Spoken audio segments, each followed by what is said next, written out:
The wolves came to her when they had nowhere else to go. And Seren, the woman the pack had cast out for being born without a wolf of her own, never turned a single one away. It started with a lone pup, half-starved and trembling, deposited at her doorstep by a silver she-wolf who vanished into the mist before dawn. Then another came, and another. Soon the wolves of Valthorn were bringing her every orphan, every abandoned cub, every creature the pack deemed too weak to survive. "She is wolfless," the elders had declared when she came of age without shifting. "Incomplete, unworthy of pack." But the wolves disagreed.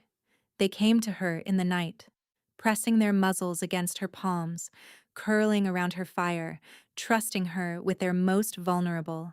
Seren didn't understand why. She only knew she couldn't refuse them. Then the Alpha King arrived, Calder of Valthorn, beautiful and brutal. A ruler whose own wolf had gone silent years ago. Some said dying, others said already dead. He walked past his generals, past his advisors, and stood in the doorway of her crumbling cottage, surveying the dozen sleeping pups scattered across her floor. "You'll come with me," he said. Not a question, not a request. Seren looked at the orphans curled at her feet, at this cold king whose wolf she could not sense no matter how hard she reached, and she understood. He wasn't here for her. He was here because his wolves had chosen her.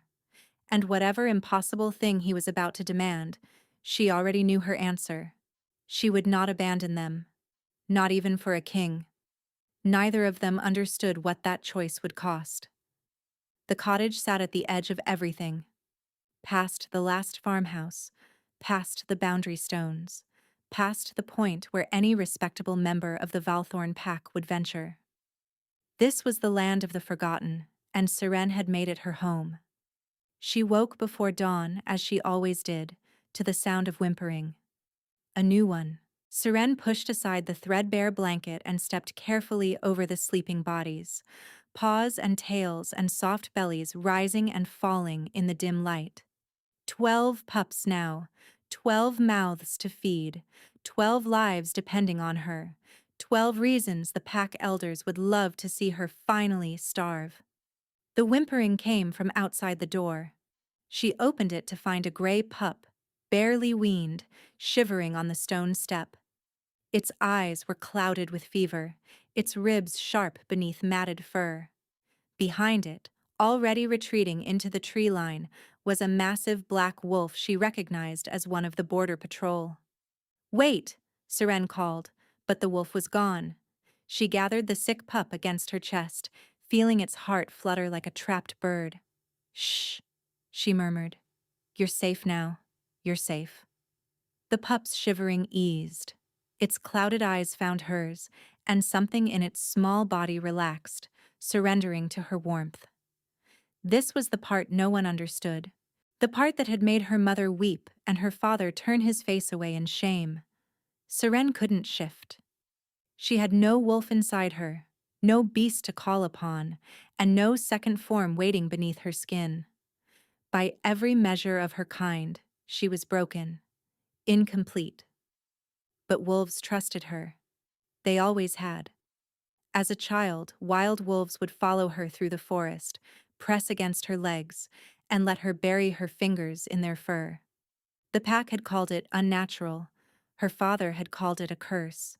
And when she reached her 20th year without shifting, when it became clear that no wolf would ever rise inside her, they had cast her out entirely. "Wolfless women bring doom," Lord Heron had proclaimed at her exile. "Let her live among the beasts she loves so much. Let her die there." That had been 3 years ago. Seren hadn't died. Instead, she had built something. A refuge. A sanctuary for every creature the pack discarded. She carried the sick pup inside and set to work applying herbs and warmth. By the time the sun crested the eastern mountains, the pup's fever had broken. It slept now in a nest of blankets near the fire, surrounded by the others, already accepted into the strange little family Seren had gathered. She was grinding herbs for a poultice when she felt it. A presence. Massive. Approaching from the north. Seren's hands went still. She couldn't sense wolves the way true shifters could, couldn't feel the invisible threads of pack bonds that connected her kind. But she had learned to read the forest, to notice when the birds went silent, when the wind shifted, when something powerful moved through the trees. Something powerful was moving now. She stepped outside. The morning was gray and cold, mist curling between the pines. For a long moment, nothing moved. Then the first rider emerged from the fog. Royal guards. 6 of them, in black leather and silver mail, their horses stamping nervously at the edge of her clearing. They fanned out in formation, creating a corridor. And through that corridor came the king. Seren had never seen Calder of Valthorn in person. She had only heard the stories. That he had killed his own brother to claim the throne. That his wolf had gone mad with grief and then gone silent. That he ruled with an iron fist and a frozen heart, feeling nothing, fearing nothing, needing no one. The stories had not mentioned that he was beautiful. He dismounted with fluid grace, and Seren's breath caught despite herself. He was tall, taller than any man she'd known, with black hair that fell past his collar and eyes the color of winter storms. His face was all sharp angles and elegant brutality, a face that could command armies, seduce kingdoms, and destroy lives without a flicker of remorse. But it was what she couldn't sense that made her blood run cold. Every wolf she had ever encountered she could feel, not through pack bonds, but through something deeper, something wordless, a warmth that reached from their beast to whatever broken thing lived inside her. She felt nothing from him. Where his wolf should have been, there was only silence. Cold. Empty. A void where a beast should live. "You are Seren," he said. His voice was low, controlled, utterly without warmth. The wolfless woman. She lifted her chin. The wind caught her copper hair, tangling it across her face. But she didn't look away. "I am." He studied her with those pale gray eyes, and Seren had the unnerving sense of being weighed, measured, found wanting. Behind him, his guards watched with barely concealed disgust. "My wolves come here," Calder said. It wasn't a question. "They bring me their pups," Seren replied. "The ones the pack won't raise. The ones that would die without care." "I'm aware." He stepped closer, and the cold radiating from him intensified. "I've been aware for some time. My border patrol reports to me. Every wolf that crosses into your territory, every pup left at your door." His jaw tightened. "They should not come to you. You are not pack. You are nothing." The words landed like blows, but Seren refused to flinch. "And yet they come." "Yes." Something flickered in his eyes, gone too quickly to name. "They do." He turned and surveyed her cottage, her garden, the small pen where 2 older pups were wrestling in the mud. His expression revealed nothing. "You will come with me to the capital," he said finally. Seren's heart stopped. "What?" "You'll be housed in the castle, given resources, staff, and proper facilities." He turned back to her, his gaze sharp. "The pups will come with you. All of them. You will oversee their care and raising under my authority." It made no sense. Kings did not visit wolfless outcasts. Kings did not care about orphaned pups. Kings certainly did not invite cursed women into their castles. "Why?" Seren demanded. For a long moment he didn't answer. Then he said, "Because my wolves have chosen you, and I would very much like to know why."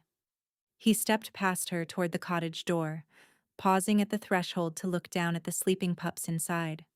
Something crossed his face, so brief she almost missed it. Longing. Raw and desperate and utterly at odds with everything else about him. Then it was gone, and his expression was stone once more. "You have 1 hour to gather your things," he said, without turning.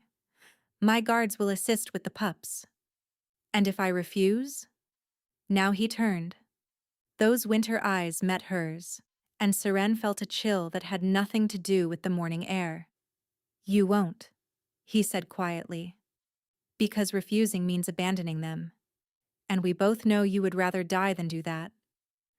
He walked into her cottage without permission, and Seren stood frozen in the doorway, heart pounding, mind racing. He knew. Somehow, impossibly, he knew the one thing that could compel her.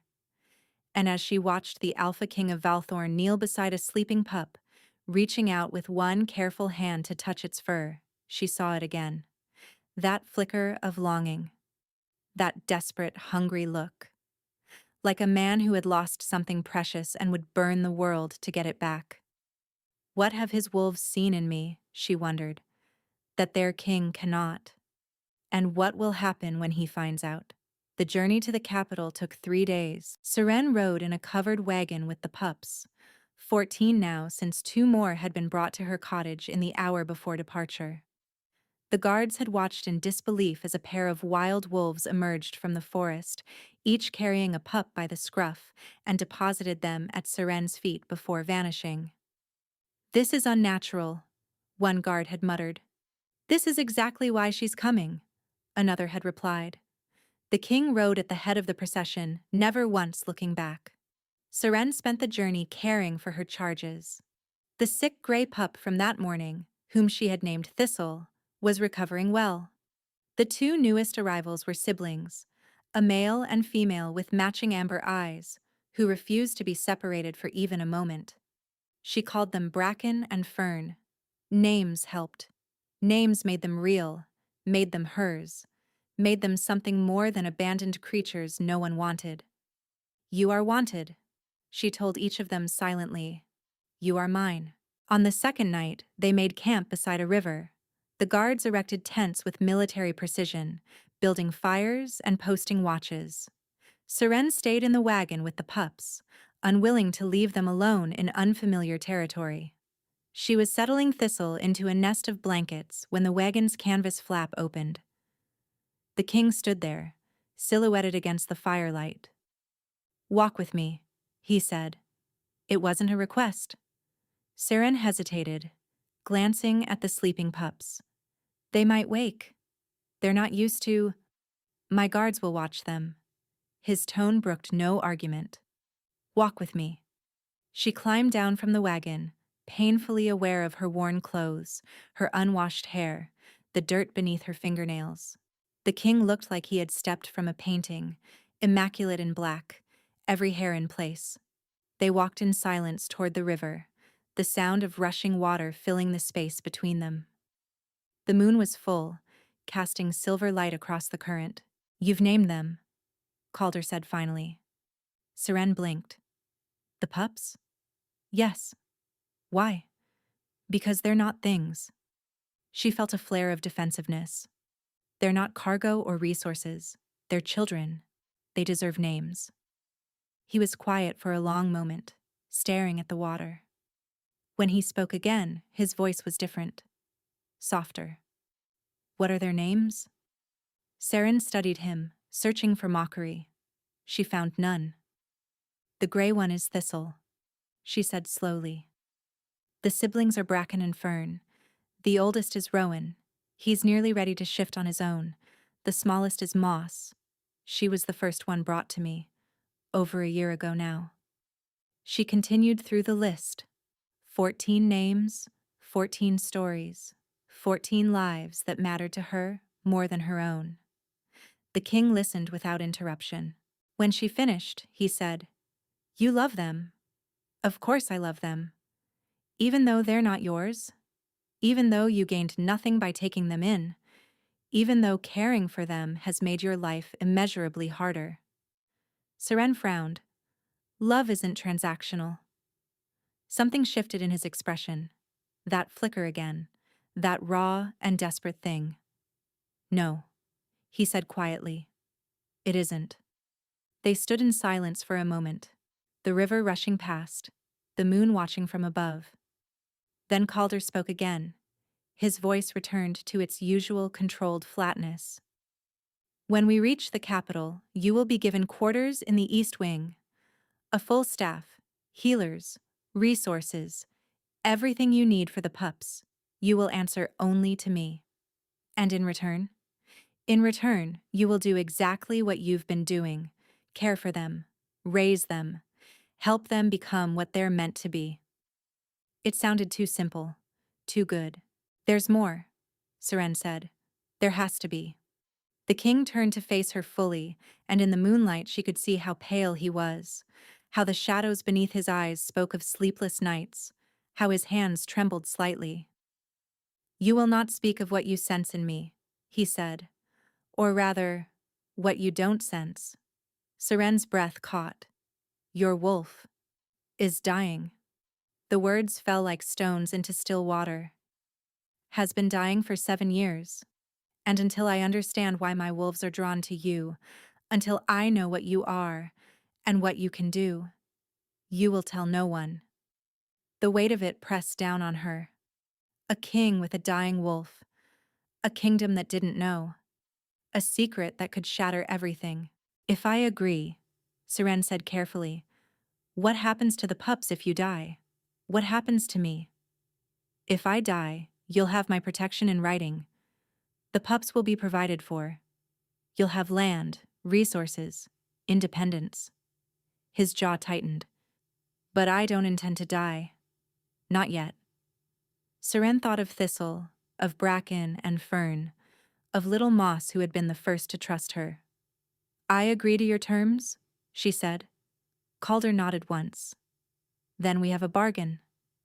He turned to walk back to the camp, then paused, half turning, his profile sharp against the moonlight. Seren. It was the first time he'd spoken her name. Yes? My wolves chose you, he said quietly. I need to know why. But until I do understand this. His eyes met hers, and the emptiness in them was vast, terrifying, and lonely beyond measure. I will never be one of your strays. I will never be something you save. He walked away before she could respond. And Seren stood alone by the river, heart pounding, a single thought echoing through her mind. He's wrong. Whatever's dying inside him called out to me the moment he arrived. I just don't know if answering will save him or destroy us both. The capital city of Valthorn rose from the valley like a crown of stone and silver. Towers pierced the low-hanging clouds, their spires catching the weak afternoon light. The streets were packed with wolves in human form, merchants and nobles and common folk, all stopping to stare as the royal procession passed. Seren kept the wagon's canvas flap closed. She had no desire to be seen, but the whispers found her anyway. Is that her? The wolfless one? Why would the king bring such a creature here? Look at all those pups. What is she? Some kind of beast mother? She held Moss closer to her chest, the smallest pup whimpering at the noise and strange smells. Shh, Seren murmured. Almost there. The castle gates opened and the procession entered a courtyard larger than her entire village. Servants swarmed forward, guards barked orders, and somewhere in the chaos, the king dismounted and vanished into the palace without a backward glance. A woman in gray robes approached the wagon. You are Seren? She had silver hair and sharp blue eyes that missed nothing. I am Marin, head of the king's household. You and your charges will follow me. The word charges carried a weight of skepticism. Seren climbed down, Moss still in her arms, and gestured for the guards to begin moving the other pups. The two who were old enough to walk on their own, Rowan and a fierce little female named Sorrel, stayed close to her legs, growling softly at anyone who approached too quickly. Marin's eyebrows rose. They're protective of you. They're frightened, Seren corrected. This is all new to them. The East Wing was grander than anything Seren had ever imagined. Vaulted ceilings, tapestries worth more than her father's entire estate, windows that let in cascades of natural light.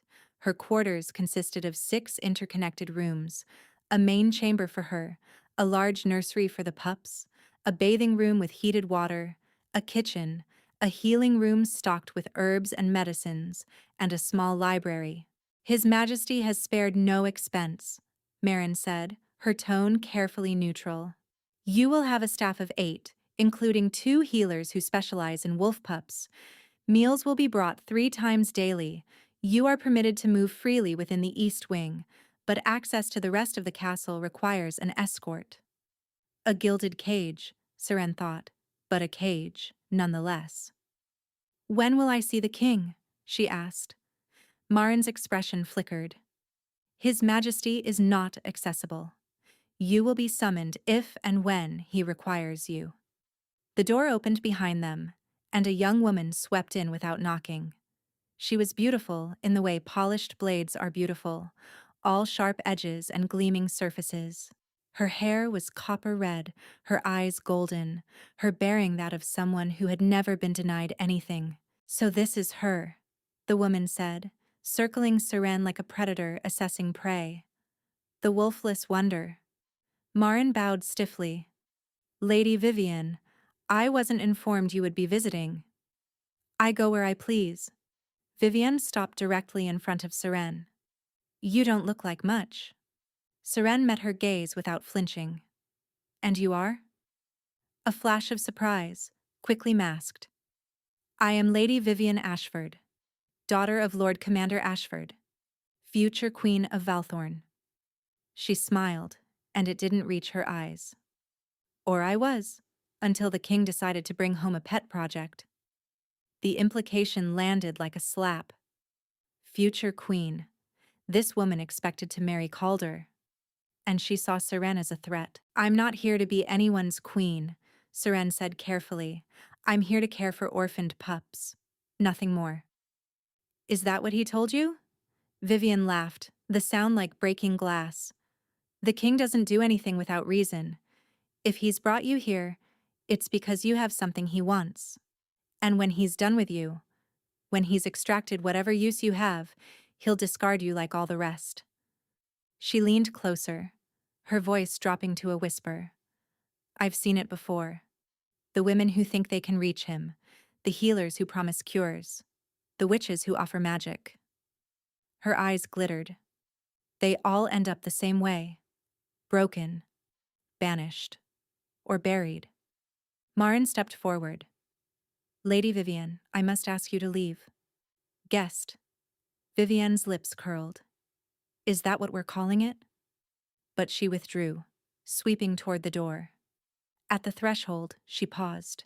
A word of advice, wolfless one. Whatever you think you sense in him, whatever hope you're clinging to, let it go. Calder of Valthorn has no heart left to give. His wolf saw to that. Her smile turned cruel. Ask anyone what happened to his mate. Ask what he did when she died. Then tell me if you still want to save him. She was gone before Seren could respond. Marin exhaled slowly. I apologize for that. Lady Vivian is persistent in her ambitions. His mate, Seren said quietly. The king had a mate? Marin's expression shuddered. That is not my story to tell. She left, and Seren stood alone in the grand chamber, haunted by words she couldn't ignore. What happened to his mate? What did he do when she died? She moved to the window looking out over the castle grounds. Below, she could see the king crossing a courtyard, flanked by advisors, his black coat stark against the gray stone. Even from this distance, she could feel it. That void, that silence, that terrible, aching absence where his wolf should be. It wasn't just dying, she realized. It was grieving. And whatever had broken inside him had happened long ago, long before she arrived, long before his wolves started bringing her their unwanted pups. But they had chosen her anyway. His wolves, the creatures who should have been extensions of his own soul, had looked at their dying king and decided that she, a wolfless outcast with nothing to offer, was the answer. Why? A soft whimper drew her attention. Thistle had woken and was padding toward her on unsteady legs. Seren knelt, gathering the pup into her arms. "I don't know what I'm doing here," she whispered. "I don't know what they want from me. I don't know how to save a king whose wolf has given up." Thistle licked her chin. And somewhere deep inside her, in that wordless place where wolves had always reached her, something stirred. A whisper. A pull. "Find him," it seemed to say. "Reach him before it's too late." Saren closed her eyes. She had spent her whole life being told she was incomplete, broken, unworthy. But wolves had always known better. Wolves had always seen something in her that others couldn't. If the king's wolves believed she could save him, then maybe they were right. And if Lady Vivian was also right, if trying to reach him would break her, banish her, or bury her, then at least she would have tried. She pressed a kiss to Thistle's head and made her choice. "I will find out what happened to him. I will find out why his wolf is dying. And I will not let him push me away, no matter how cold he becomes. The wolves chose me, and I do not abandon what is mine." 3 days passed before Seren saw the king again. She spent the time settling the pups into their new home, learning the rhythms of the castle, and carefully avoiding Lady Vivienne. The staff assigned to her were efficient but distant, clearly unsure what to make of the wolfless woman their king had installed in the East Wing. Only one of them showed genuine warmth. Her name was Brinley, a young healer with kind brown eyes and a gift for calming frightened pups. She had arrived on the second morning and immediately knelt on the nursery floor, letting Moss climb into her lap. "I raised 3 litters of my own before coming to the castle," Brinley explained. "Lost my mate in the border wars. The pups are grown now, but I miss having little ones around." Seren liked her immediately. On the 3rd day, Marin appeared at her door with an expression that suggested bad news. "You've been summoned to the Great Hall," she said. "The king is holding court. He wishes to present you formally." Seren's stomach dropped. "Present me?" "To the nobles, the pack leaders, the council." Marin's lips pressed thin. "Lady Vivian's father has demanded an explanation for your presence. The king has chosen to provide one publicly." A public spectacle. Seren would be displayed before the entire court, judged and whispered about, her wolfless status announced for all to hear. The dress was finer than anything Seren had ever worn. Deep green velvet that brought out the copper in her hair. Simple in cut, but clearly expensive. She stared at herself in the mirror and barely recognized the woman looking back. "You're still wolfless," she reminded herself. "No dress changes that." The great hall was enormous. Pillars of black stone rose to a vaulted ceiling painted with scenes of wolf hunts and ancient battles. Hundreds of nobles filled the space. At the far end, on a raised dais, sat the king. Calder wore black, as always. A crown of silver thorns rested on his dark hair, and his expression was carved from ice. Beside him, in a seat of honor, Lady Vivian glittered in gold, her smile triumphant. Seren walked the length of the hall alone. Every step felt like a mile. Whispers rose around her like smoke.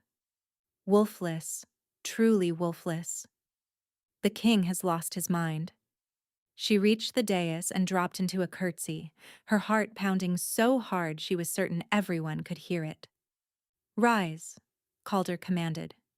She obeyed, lifting her chin, meeting his winter-gray eyes without flinching. "Lords and ladies of Valthorn," the king said, his voice carrying through the hall. "You have questions about the woman before you. I will answer them." Lord Commander Ashford, Vivian's father, stepped forward. He was a massive man with a warrior's build and a politician's eyes. "Your Majesty, with respect, this is unprecedented. A wolfless woman housed in the royal wing? The pack deserves an explanation." "You're right," Calder said. "They do." He stood, and the hall went silent. 3 months ago, my border patrol reported something unusual. Wild wolves were crossing into human territory, carrying pups, leaving them at a specific location. His gaze swept the crowd. These were not pack wolves. These were ferals. Creatures that answer to no alpha, follow no hierarchy, obey no commands. Murmurs rippled through the hall. Ah, and yet they were bringing their young to a single woman, a woman without a wolf of her own, a woman your elders cast out and left to die. His voice hardened. They chose her. The wildest, most untamable wolves in my kingdom looked at this woman and decided she was worthy of their trust. Lord Ashford's jaw tightened. Feral wolves are beasts. Their judgment means nothing. Does it? Calder descended the steps slowly. Because I've spent 7 years trying to understand why our packs are weakening, why fewer pups survive to shifting age, why our strongest wolves are dying before their time. He stopped in front of Seren, and in 3 months, this woman has raised more orphaned pups to health than our royal healers have managed in 3 years. The whispers changed tone. Confusion now, mixed with reluctant curiosity. She will remain in the castle under my protection, Calder continued. She will continue her work with the pups. And anyone who interferes with her, threatens her, or harms her in any way, will answer to me personally. His gaze found Lady Vivian, who had gone very pale. Do I make myself clear? The silence was absolute. Then, one by one, the nobles bowed their heads in acknowledgement. Lord Ashford was the last to submit. His bow was shallow, his expression murderous, but he bowed. Calder turned back to Seren. For just a moment, the ice in his eyes thawed. You may return to your quarters, he said quietly. Your pups are waiting. Seren curtsied again, her mind reeling. He had defended her, publicly, fiercely, without hesitation. Why? She walked back through the hall with her head high, and this time, the whispers had a different quality. Not just contempt now, fear. That night, Seren couldn't sleep. She sat in the nursery, surrounded by sleeping pups, replaying the scene in the great hall. A soft knock at the door made her jump. She opened it to find a servant holding a small wooden box. From His Majesty, the servant said, bowing, with instructions that you open it alone. Seren took the box and closed the door. Her hands trembled as she lifted the lid. Inside, nestled on black velvet, was a pendant. Silver, shaped like a wolf's paw print, with a single moonstone at its center. Simple, elegant, and clearly very old. Beneath it was a note in precise handwriting. This belonged to my mother. She believed that wolves could sense what humans cannot. She was right. Wear it or don't, but know that as long as you're under my roof, no one will touch you. Seren lifted the pendant, feeling its weight in her palm. The moonstone caught the candlelight. His mother's pendant. He had given her something that mattered. Why? She clasped it around her neck, feeling the cool silver settle against her collarbone. And somewhere in the castle, in chambers she had never seen, she could have sworn she felt something stir. A whisper of warmth in that vast, terrible void. Gone before she could be certain it was real. Weeks passed. Seren fell into a rhythm. Mornings were for feeding and health checks. Afternoons were for training, teaching the older ones to control their shifts. Evenings were for stories, for comfort, for helping the newest arrivals understand that they were safe. And the pups kept coming. 2 more in the first week. 3 the week after. Wolves she had never seen appearing at the castle gates at dawn, depositing their burdens and vanishing. By the end of the 2nd month, Seren was caring for 23 pups. This is unsustainable, Brinley said one evening, collapsing into a chair. We need more staff, more space. I know. Seren rubbed her temples. I'll request an audience with the king. But getting an audience proved impossible. Calder was always in meetings, always traveling, always occupied. Marin delivered polite refusals. The guards at his door turned her away. 2 weeks. 3. A full month without seeing him. And yet, gifts kept arriving. A set of healing texts from the Royal Library. A shipment of rare herbs. New blankets woven from the softest wool. Each accompanied by a note. For the pups. See, I'm told this remedy works well for fever. See, winter comes early this year. Keep them warm. See, he was thinking of them, of her. But he refused to see her. Then, on a night when the first snow was falling, everything changed. Seren woke to screaming, not human screaming, wolf screaming, the high, desperate sound of an animal in terrible pain. She was out of bed and running before she fully understood what was happening, following the sound through corridors she barely knew. The screaming led her to the West Wing, to the king's chambers. 2 guards blocked the door, their faces pale with fear. "You can't go in," one said. "His Majesty gave strict orders." Another scream tore through the air, and Seren felt it in her bones. Not just pain, grief, loss, the sound of something dying. "That's his wolf," she breathed. "His wolf is dying right now." "It happens sometimes." The guard's voice shook. "There's nothing anyone can do." Seren pushed past him. She heard shouting behind her, felt hands grabbing at her arms, but she was already through the door, already inside the king's private chambers, already seeing what no one was meant to see. Calder was on the floor. He was in his wolf form, or what remained of it. His shift was incomplete, frozen mid-transformation, fur and skin and something horrible in between. His body convulsed, his jaws open in a silent scream. 3 healers surrounded him, chanting, pressing herbs against his twisted form, doing nothing at all. "Get out," Seren ordered them. They stared at her in disbelief. "Now!" Something in her voice made them obey. They fled. And suddenly she was alone with the dying king. Seren knelt beside him. Up close, the wrongness was even more apparent. His wolf wasn't just dying, it was fighting. Clawing at something invisible, thrashing against chains no one else could see. "Calder," she whispered. "Calder, listen to me." His wild eyes found hers. For a moment she saw him in there, the man beneath the beast, terrified, in agony, utterly alone. "I'm here." She placed her hands on his twisted form, ignoring the heat, ignoring the wrongness. "I'm here. You're not alone." He convulsed again, a howl tearing from his throat. And Seren did the only thing she knew how to do. She reached. Not with her hands. Not with words. With that nameless thing inside her. That broken place where her wolf should have been.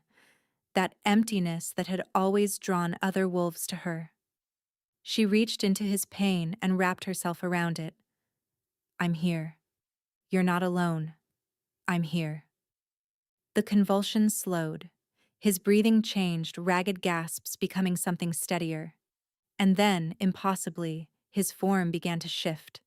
Not forward into full wolf, but backward into man. Fur receding, bones reshaping until Calder lay on the cold stone floor, naked and trembling and completely human. His eyes opened. "You," he breathed. "Me."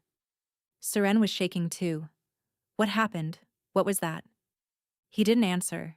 He was staring at her with an expression she couldn't read. Wonder, maybe, or fear. "You reached him," Calder whispered. "My wolf. You reached him when no one else could." "I don't understand what I did." "You anchored him." Calder's hand came up, gripping her wrist with desperate strength. "He was slipping away, dying, and you pulled him back." Seren looked down at his hand on her wrist. His skin was warm now. Not cold. Warm. "Your temperature," she said. "You're warm." "I know." His laugh was broken, almost a sob. "I haven't been warm in 7 years. 7 years. Since his mate died. Since his wolf went silent." "What happened to you?" Seren asked softly. "What happened to your mate?" The warmth vanished from his eyes. His hand dropped from her wrist.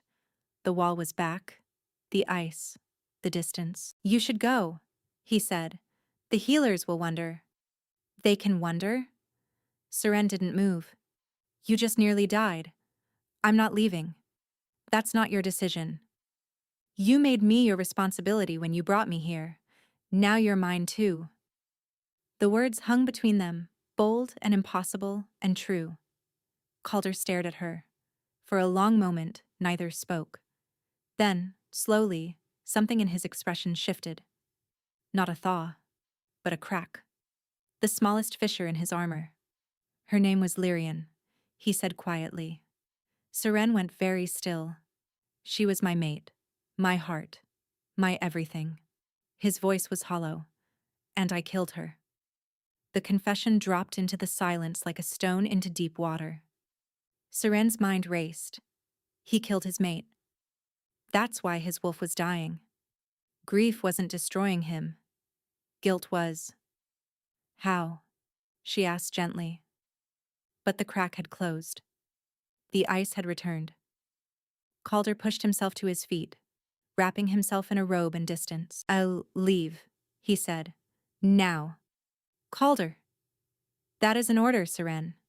His back was to her, his shoulders rigid. "Go back to your pups. Forget what you saw here. Forget what I said. I can't forget. You can. You will." He turned and his eyes were winter again.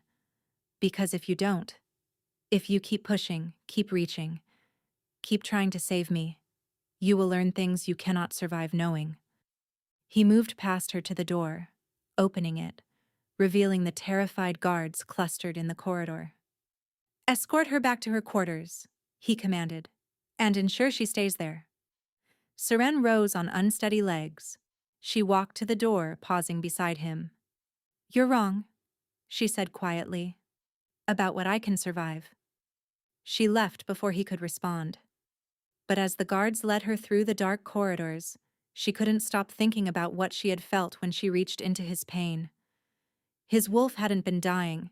It had been trapped, bound, chained by something. No, someone. And whoever had done it was still holding on. The next morning, Seren woke with a single purpose. She needed answers. The king had told her to forget.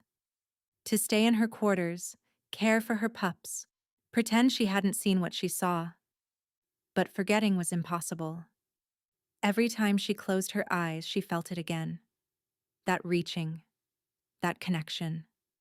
The sensation of something vast and desperate, clinging to her like a drowning man clinging to driftwood. His wolf was bound. She was certain of it now. But bound by what? By whom?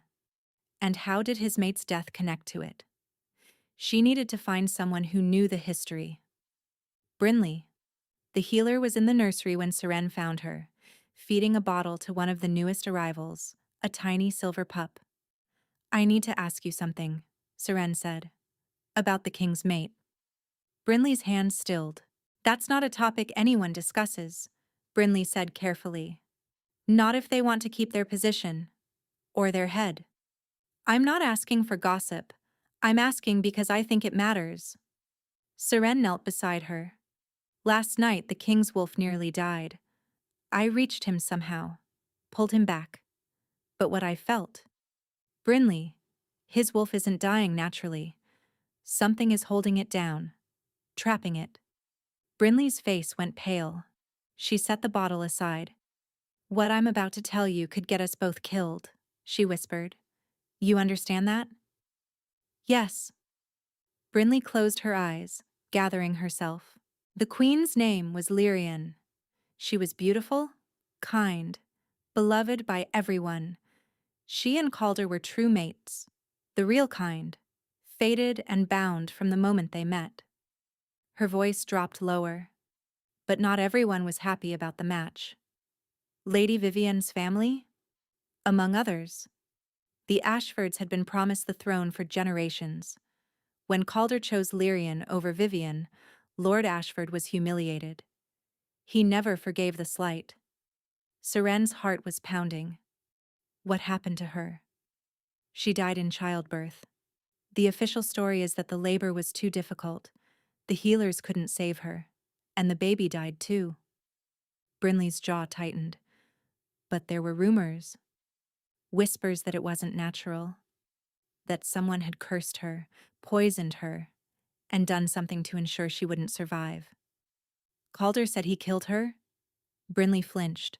He blames himself because he wasn't there. He was away when she went into labor, dealing with a border conflict that Lord Ashford had reported. A conflict that turned out to be nothing. By the time Calder returned, Lyrian was dead, the baby was dead, and his wolf. She trailed off. His wolf felt her die. Seren finished, felt the bond snap. More than that. Brinley's eyes were haunted. They say he went mad with grief, shifted and didn't shift back for weeks, tore apart half the castle, and when he finally returned to human form, his wolf was silent. Not dead, not gone, just silent. Like something had bound it, chained it to that moment of grief forever. Who was the healer? Seren asked.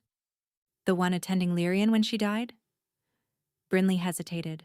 Brinley? Who? Lady Vivian's aunt, Brinley whispered. Margot Ashford. She was the royal healer then. She was banished afterward, supposedly for failing to save the queen. But she's still alive, living in the northern reaches, protected by Lord Ashford's money and influence. The pieces were falling into place, a false border conflict to draw the king away, an Ashford healer attending the birth. A death that conveniently removed the obstacle to Vivian's ambition. It was a trap, Seren breathed. They murdered her. You can't prove that. Brinley's voice was urgent. No one can. The Ashfords are too powerful.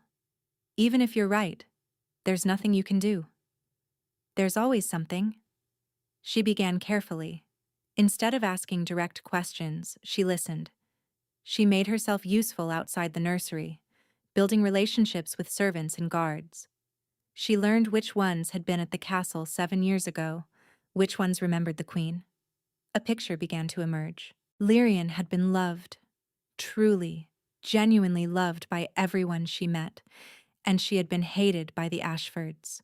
Lady Vivian used to follow her everywhere, one elderly maid confided, watching her, learning her routines. It was unsettling. The night she died, a guard told Seren quietly. I was stationed outside her chambers. I heard screaming. Not pain screaming, fear screaming, like she knew what was happening. Margot Ashford was the only one in the room, another servant whispered. She claimed the queen hemorrhaged, that there was nothing she could do. But when I cleaned the chambers afterward, there was barely any blood. Each story added a thread to the tapestry. Lyrian had been murdered, the baby too. And someone had used that moment, that shattering of the mate bond, to bind Calder's wolf in its grief forever. But why? The answer came from an unexpected source, Lady Vivian herself. They crossed paths in the gardens one evening. You've been busy, Vivian said, asking questions, talking to servants. Did you think I wouldn't notice? Seren met her gaze without flinching. I didn't particularly care if you did. Vivian laughed. You're either very brave or very stupid. Perhaps both. You want to know what happened to the sainted queen. You think if you can figure it out, you can fix him. Can I? No. Vivian stopped in front of her. Because what's broken in him was broken deliberately, and the one who broke it has no intention of letting it heal. Seren's blood ran cold. You. My aunt is a healer living in comfortable retirement.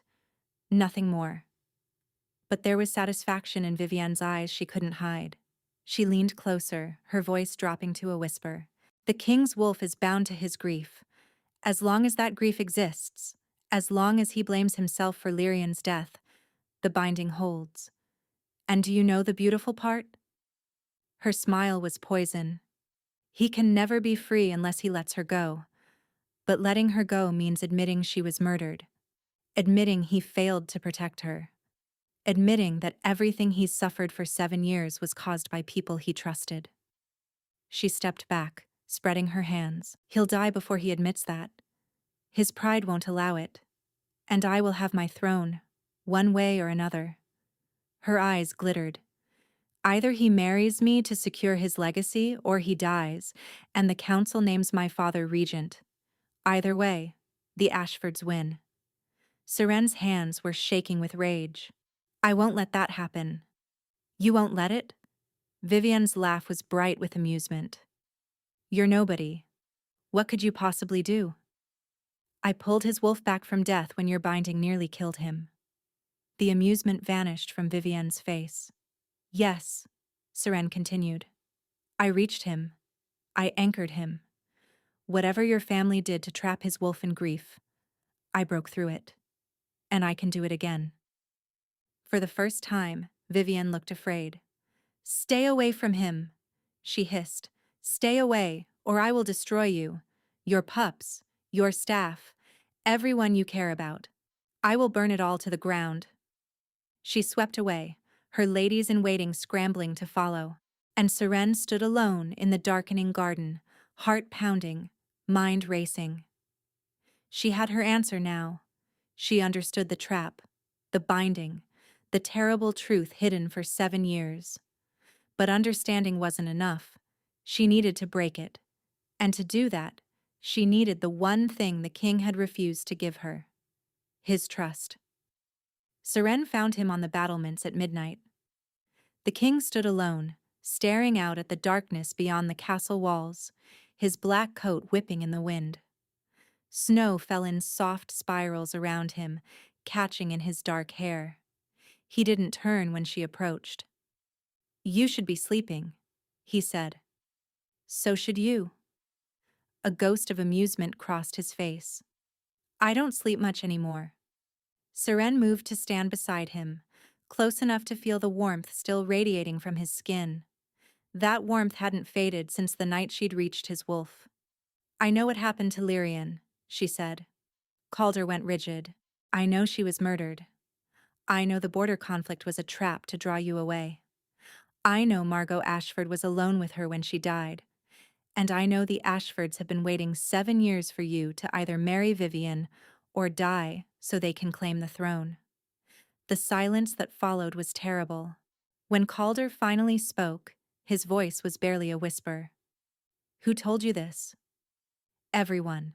No one. The pieces were all there, scattered across a dozen whispered conversations. Your people know the truth, Calder. They've always known. They're just too afraid to speak it. His hands gripped the stone railing, knuckles white. You're wrong. I'm not. You have to be. He turned to face her, his eyes wild, desperate. Because if you're right, then I failed her. I let them take her from me. I let them... His voice broke. Seren reached for him, placing her hand over his. You didn't let them do anything. They deceived you. They planned this for months. Maybe years. You couldn't have known. I should have known. The words tore out of him like a wound reopening. I was her mate, her alpha. I was supposed to protect her, and instead I rode off to chase shadows while they slaughtered her in our own bed. And your wolf has been punishing you ever since. Calder flinched as if she'd struck him. That's why he went silent, Seren continued gently. Not because the mate bond broke, because you blamed yourself so completely that he couldn't bear to feel what you were feeling. So he retreated. And someone used that grief, that guilt, to bind him there. Bound. Calder's laugh was hollow. You keep saying that word. Because it's true. I felt it when I reached him that night. Your wolf isn't dying of natural causes. He's trapped. Chained to the moment of Lyrian's death. Forced to relive that grief over and over. Because something is holding him back. She stepped closer, lifting her hand to his face. He flinched but didn't pull away. Margot Ashford was a healer, Seren said quietly. But she was also something else. Something your kingdom banned generations ago. Understanding dawned in his eyes. A witch? A blood witch, the darkest kind. She used Lyrian's death, the breaking of your mate bond, to cast a binding on your wolf. As long as you blame yourself, as long as you carry that guilt, the binding holds. Then it holds forever. Calder's voice was bleak. Because I will never stop blaming myself. If I let go of that guilt, I let go of her. No. Seren shook her head fiercely. You let go of the lie. The guilt isn't love, Calder. It's a chain. Lyrian wouldn't want you bound by it. She would want you to live. You didn't know her. I don't have to. I know you. Her hand slid from his cheek to rest over his heart. I know you've spent 7 years punishing yourself for something that wasn't your fault. I know your wolf is dying because you won't let him grieve properly. Won't let him rage at the people who actually killed her. Calder was trembling now. Let me help you, Seren whispered. Let me reach him again. Let me show him that he's allowed to stop hurting. You don't understand what you're asking. Then show me. He stared at her for a long moment, snow falling between them, the wind howling around them. Then he kissed her. It wasn't gentle. It was desperate, hungry, the kiss of a man drowning and finding air for the first time in years. His hands tangled in her hair, and Seren felt the heat of him blazing against her skin. But beneath the heat, she felt something else. His wolf. Rising, reaching back. She gasped against his mouth, and Calder pulled back, his eyes wide with shock. You felt that, he breathed. Yes. Seren was trembling too now. He's there. He's trying to reach me. That's impossible. You're wolfless. You shouldn't be able to. I know what I shouldn't be able to do. She grabbed his hands, pressing them against her chest, over her own heart. I've been told my whole life what I can't do. But wolves have always trusted me. Your wolves have been bringing me their pups for months. And now your wolf is reaching for me when he won't reach for anyone else. She met his eyes, fierce and certain. Maybe I'm not wolfless. Maybe whatever is inside me is something different. Something that was always meant for this. For you. Calder stared at her. In the moonlight with snow in his hair, he looked young, vulnerable, terrified. If you try to break the binding, he said quietly, it will fight back. Margot's magic is old and strong. Then we'll fight back harder. You could die. I could. Seren lifted her chin. But I'd rather die trying to save you than live knowing I didn't try. Something broke in his expression. The last wall. The final defense. Why?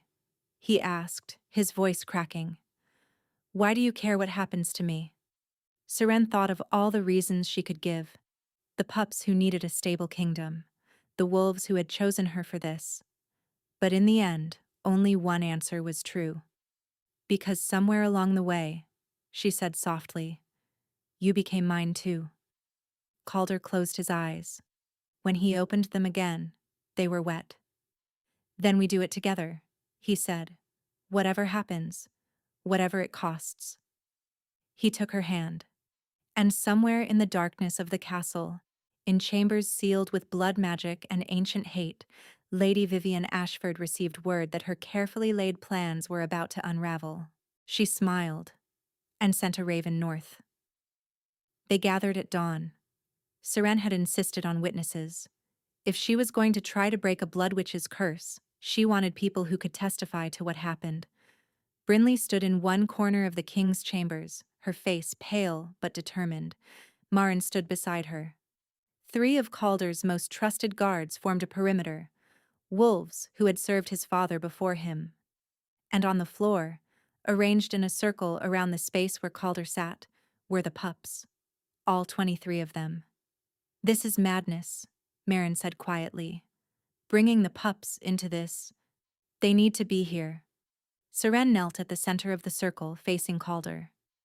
Whatever is inside me, whatever lets me reach wolves when I shouldn't be able to, it's connected to them. They strengthen it. Calder sat cross-legged on the stone floor, stripped to the waist, his skin pale in the morning light. The cold had returned to him overnight, worse than before, as if the binding had sensed what was coming. "Tell me what to do," he said. "Close your eyes." Seren placed her hands on his chest. "Think about Lyrian. Not her death. Not the grief. Think about who she was. Think about why you loved her. That will strengthen the binding." "No. The binding feeds on guilt and grief. Love is different. Love is what you've been denying yourself. It's the one thing Margot couldn't account for." Calder closed his eyes. Seren closed hers. And she reached. It was different this time. Deeper. Instead of just brushing against his wolf, she dove into the darkness where he was trapped. She felt the cold first, a frozen wasteland of guilt and self-hatred. Then she felt the chains. They were made of memory. Every link was a moment from that terrible day. The message about the border conflict. The ride through the mountains. The return to find chaos. The moment when the mate bond snapped and his wolf felt Lyrian die. Each memory was a weight, dragging his wolf deeper into the ice. But beneath the memories, she felt something else. Warmth. Faint and flickering. "Show me," she thought. "Show me who she really was." The memories shifted. Suddenly she was seeing through Calder's eyes, Lyrian laughing in the gardens, her dark hair streaming behind her as she ran. Lyrian holding a newborn pup with such tenderness it made Seren's heart ache. Lyrian reaching for him in the darkness, her voice whispering words of love. This was what the binding had tried to bury. Not the grief, but the joy. The truth that Lyrian had been more than just a victim. She was real, Seren told his wolf. She was loved. She was happy. And losing her was a tragedy, not a punishment. Something stirred in the frozen darkness. "It wasn't your fault," Seren continued. "You were deceived. You were betrayed. But you didn't fail her. The people who killed her failed her. And they've been hiding behind your guilt ever since." The stirring grew stronger. It's time to let go. Not of her. Never of her. But of the lie that you deserve this pain. Deep in the ice, something cracked. A howl rose from the darkness. Not a howl of grief this time. A howl of rage. Yes, Seren thought. Feel it. Feel the anger you've been burying for 7 years. The ice shattered. Seren was thrown backward as power erupted from Calder's chest. She hit the ground hard, gasping, and looked up to see something impossible. His wolf was emerging, not a partial shift. A full, complete, glorious wolf, massive and silver white, his eyes blazing with fury that had been denied for far too long. He threw back his head and howled, and the sound shook the castle to its foundations. The pups answered him. 23 small voices raised in unison, a chorus of welcome and recognition. Their alpha was awake. Their alpha was free. And they were his pack, connected by bonds no blood magic could touch. Calder's wolf turned to look at Seren. For a moment she feared she'd made a terrible mistake, that his rage would consume everything. But then he padded toward her, his great silver head lowering, and pressed his muzzle against her palm. "Thank you," she felt him say. "Thank you for finding me in the dark." Tears streamed down Seren's face as she buried her fingers in his fur. Then the doors burst open. Lady Vivian stood in the entrance, flanked by her father's guards. Behind her, supported by 2 attendants, was an ancient woman with white hair and eyes that glittered with malice. Margot Ashford. "Well," the old witch said, her voice like cracking ice. "It seems the little wolfless girl has been busy." Calder's wolf spun, placing himself between Seren and the intruders, a snarl building in his throat. "Don't bother." Margot raised one gnarled hand, and dark energy crackled between her fingers. "My binding may be broken, but I still have power enough to end you both. Then my niece will finally have what was always meant to be hers." "You murdered my mate." Calder's voice emerged from his wolf form, impossibly deep.